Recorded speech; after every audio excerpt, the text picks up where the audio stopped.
Yo, welcome back to JMGTV. I am your host, AMH, and we got some real special exclusive stuff for you this episode. We're focusing on underground in the city. What's going on that people really aren't paying attention to that hasn't hit the scene yet. We're doing an interview with somebody that's starting a boutique and a filmmaker. Now, one of these people is a guy and one of them is a girl. Can you guess which is which? I don't know. Stay tuned because you definitely want to know what's going on.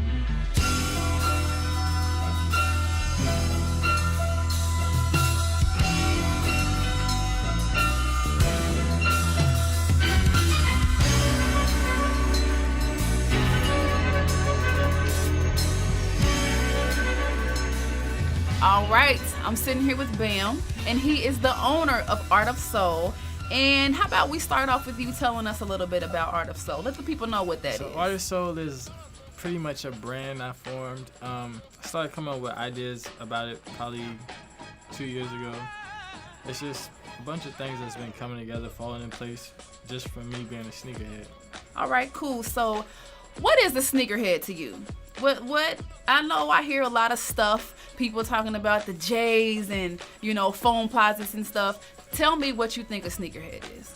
A sneakerhead to me is somebody that likes to collect, has a passion for it, has a passion for seeing different things that's not necessarily on the market, classic stuff. I always focus on classics. I always focus on stuff that I like. So you're interested in opening up boutiques and stuff. How about you tell us about the process and getting into all of that and, being an entrepreneur, doing it on your own. How's that going for you? Right now I'm working towards opening up a boutique here and also in Washington, D.C. I'm going by that. Having shows, events, conventions, trying to raise money because I'm going to be honest, with what I'm doing with Art of Soul, I want to do everything from the ground up. Like I said, we're doing conventions, we're doing shows, working on some hot clothing projects in the near future, so just stuff like that. What happens at these conventions? Do you just go sell shoes? Are you going to speak to people? What can somebody coming to a convention where Bam's going to be at expect to see when they get there? Whatever convention I go to and I'm there, you can always expect me to bring hot shoes that's on the market, classics, stuff pertaining to the clothing line that's going to be dropping in the near future. So I always want to give my sneakerheads the first opportunity to see and be able to, get products out of the line before they hit anywhere else. So what's your favorite sneaker? What's hot to Art of Soul? What's hot to Bam? Yeah, I like classic stuff. Like, I'm a Saucony type of dude. I love classic New Balance, 1600s. I'm the type of dude where I like to be different. So, like I said, I like New Balance, I like Sauconys, I like classic Nikes, all that type of stuff. So that's what I tend to rock nowadays. I love foam posits. That's an East Coast type of thing. I just love stuff like that. I'm not really all the way into Jordans like I used to be, just because the market's flooded. I don't like stepping out. Me being a sneakerhead, I don't like stepping out and I step somewhere and somebody else got the same pair of sneakers I got on. That's just something that grinds my gears. I want to be different. Tell me what started your passion for sneakers. What happened when you were like, that's what I want to do, this is what you're passionate about, and got you into being a sneakerhead and owning your own company, your own business called Art of Soul? Boy, my mother, she probably gonna kill me for this, but she pretty much got me started. It was always me having to have all these Jordans that's coming out. Some retro 10 Jordans came out on my birthday. I was like, I need these for my birthday. She's like, I'm not getting you those. I'm not gonna get you those. I'm like, come on, please. So she got them for me, and I was probably 14 or 15 in, and ever since then it's been a cycle. It was every weekend, even if 1, 2, 3 pair of Jordans came out that weekend, I was like, Mom, I know I got in trouble in school this week, but like, can I get those? Like, you know, I'm gonna be good next week. I promise. And what regions were you influenced by? You know, I know it's different styles on the East Coast, the West Coast, right here in the middle of the map. How about you let me know what were you influenced by? What regions had firsthand in your style? I'm gonna strictly say the DMV area. Like, that's DMV. I love the DMV. For those of y'all that don't know, Washington, D.C., Baltimore, Maryland, Virginia, home of the foam heads, I say. Like, that's where you find all the foams, all the colors. All right, so is there any other aspects of Art of Soul you'd like to tell us about? You know, give us a sneak peek on what's going on with BAM. Sneak peek in the Art of Soul, yeah. There's a clothing line coming real soon. Middle of this year, beginning of next year, 2015. Shirts, hats, socks, pants, everything, you name it. We going in. This is a clothing line catered towards sneakerheads. Like, sneakerheads and skaters, because I'm a die-hard skater. And I try to tie the two together. So this clothing line is going to be something you're going to want to look out for. All right, so tell the people how they can contact you. You know, your Instagram, Twitter. How can they get shoes from Art of Soul? I am on Facebook. My original page is Bam 2 Smooth 1 Skates. My other page is Art of Soul 317 on Facebook. And it's also the same thing on Instagram, Art of Soul, SOLE 317. I am Art of Soul. Stay tuned, because that guy's definitely got some crazy stuff coming up.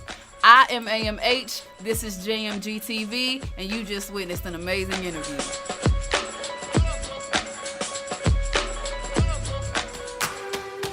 All right, what's going down, everybody? Kind of switched everything up a little bit. Kidnapped AMH, put her in the dungeon. No, I'm just playing. We're sitting here right now. I am your man Jay Rails, Mr. Exclusive, President and CEO of JMG. Right now, I'm sitting here with a very lovely and talented guest. We got, I don't even remember all the stuff she does. We got a filmmaker, writer, actress, babysitter, all of that. She just do it all. We have the lovely and talented Miss Rashida Randall of Ivy League Productions. How you doing today? I'm good, thank you. I'm gonna ask you some things that I want to know, some personal things, and then I'm also ask you some things that the fans want to know as well. So, how is it being like a female filmmaker? Like, have you ran into any struggles with it? Like, what? Give me some knowledge on that as far as being a female filmmaker in this city, because it's definitely not something that's common. So, elaborate on that for me. Honestly, I've ran into nothing but love. The city has been overwhelmingly supportive of me and my endeavors, and I mean that just makes me push even harder because I have so many people that's rallying for me. A lot of people trust me. They trust me with their vision. You know, I got a great team of people that are willing to work with me and that work very well with me in bringing forth my vision as well. So, I mean, I haven't run into anything really, really out of the ordinary. I mean, it's just people see that I'm a female and I'm grinding, and that's what I do. That's all I do. Before I even get to the question, let me tell y'all, Rashida Randall dropped 2 short films. I filmed a short film, and I know how hard it was to do just one. She did 2 of them, Jones, and put them out in the same day. So let's talk to the people about Heartless and Love and War. Like, give us some info on that. Tell me the creative process. Like, how did it all come about? Love and War and Heartless both are not inspired by anything. They were just ideas that just came to me. Love and War initially we shot like almost 2 years ago. A friend of mine wanted to learn how to do film, and he had done music videos before, but he wanted to make that transition. And so he called me up and he said, hey, let's do something. So I'm like, all right. 30 minutes later, I texted him back and was like, I got a concept. The next day, I was like, here's the script. And that's Love and War. It literally just came to me.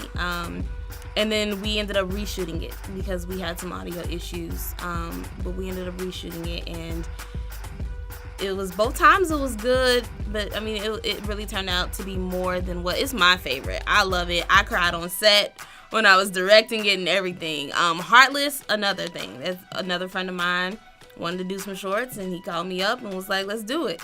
And I was like, all right. Next day, there's a script. And that's how that came about. Wow, that's absolutely interesting, man. That's just completely amazing, man, just to see somebody with that much drive with what they do. So, I got a little known fact for everybody. Rashida and I actually have a mutual friend, Bay Eddie.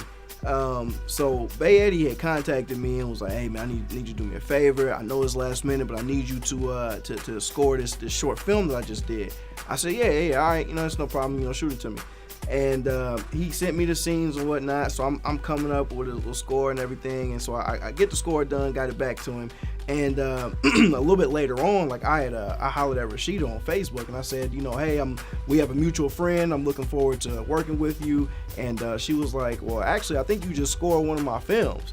And I was like, what? That's crazy. So like just stuff like that, it's a small world, man. Definitely was a dope experience, man, to, because I had no idea who the film was for. I just knew that my homie Bay Eddie had shot it, and I was doing music for it, but it ended up being hers. And now that we crossed paths again, it's just a dope experience. Well, thank you. Yep, it was heartless. So let's talk about Real Scene TV. Like, give me some info on that. Explain to the people what Real Scene TV is, and also I would like to know, like, the things that you've learned from Real Scene TV. How have you been able to take that and incorporate it into what you do with film now?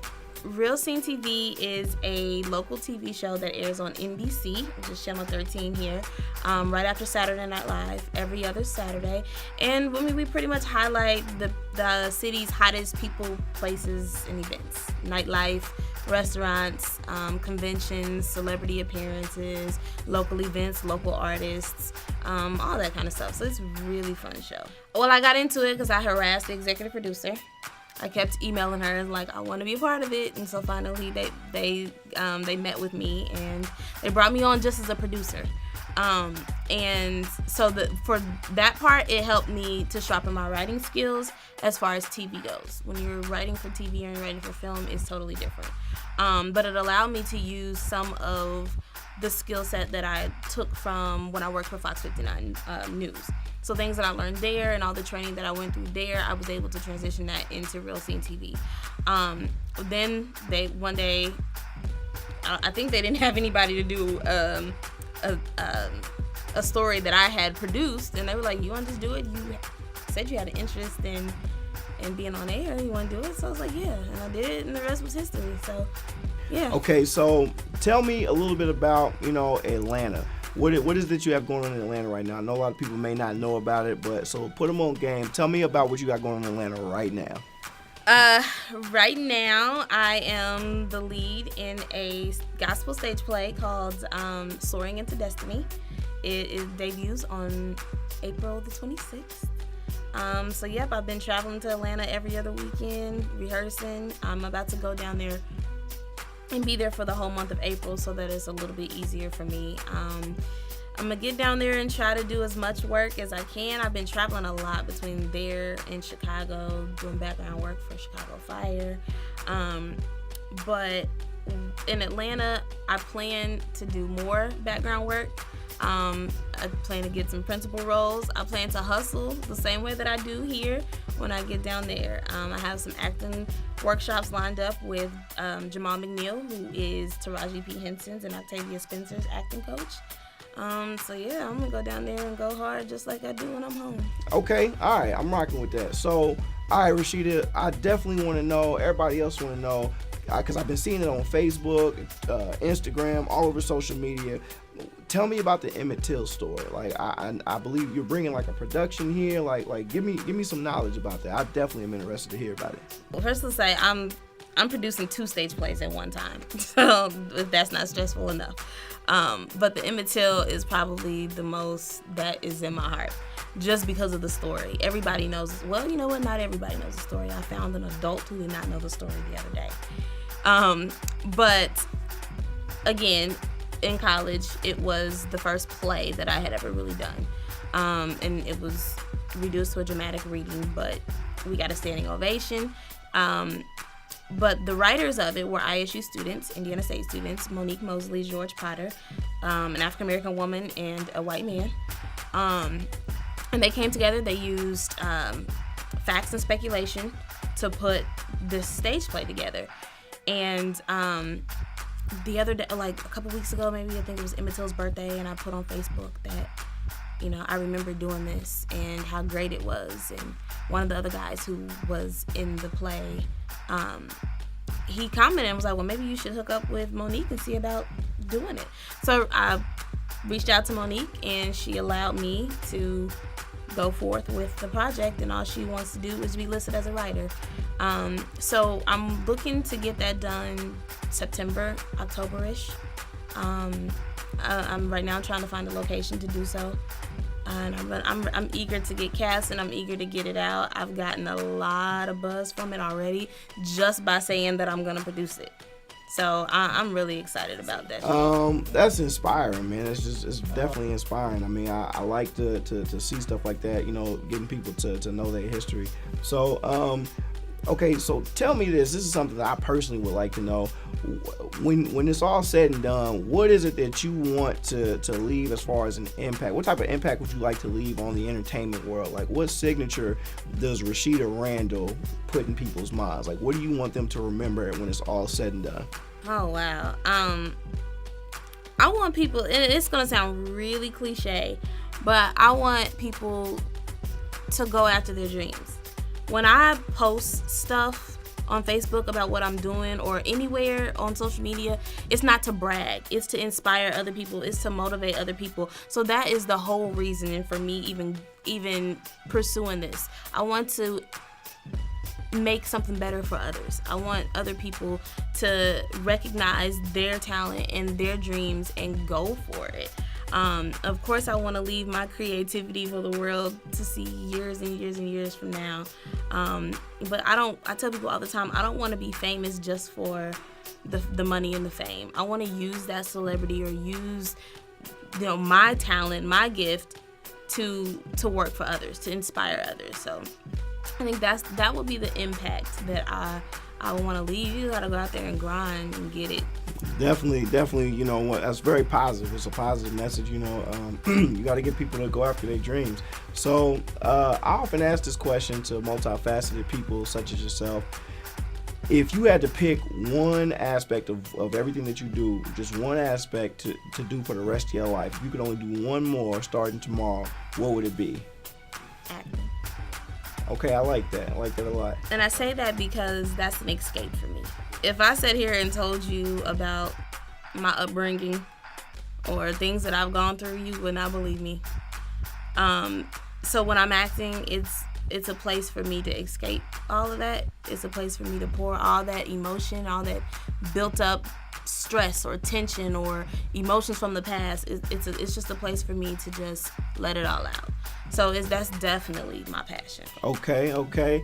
So, you know, it's a lot of young and up-and-comers out there that, you know, are trying to get into, you know, the entertainment world or anything like that, that may have a liking or passion, desire for it. So what type of advice can you give to them, something that you picked up along the way? So anything that you can give to, you know, anybody else that's out there that wants to do, you know, what you do or want to get into this? Like, what can you give them? Some type of advice? Well, I mean, just don't let anybody tell you that you cannot do something.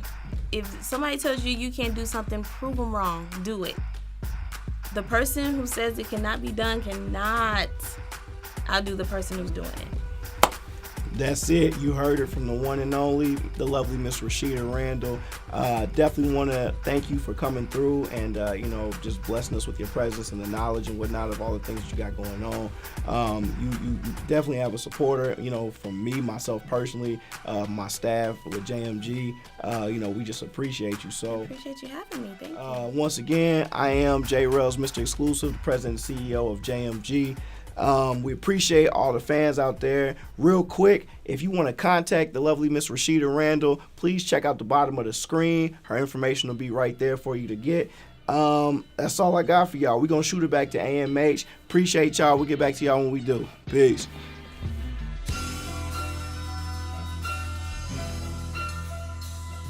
All right, that's a wrap. You've just witnessed another episode of JMG TV. But before we go, definitely got to send a huge shout out and a thank you to Bam from Art of Soul. And we also want to thank Rashida Randall with Ivy League Productions and Casting. Once again, I am AMH. I am your host. Over and out. All right, well, that concludes this episode of JMG TV. We appreciate you tuning in. Make sure you get on Instagram and follow all of the JMG crew, including myself, and we'll see you next time.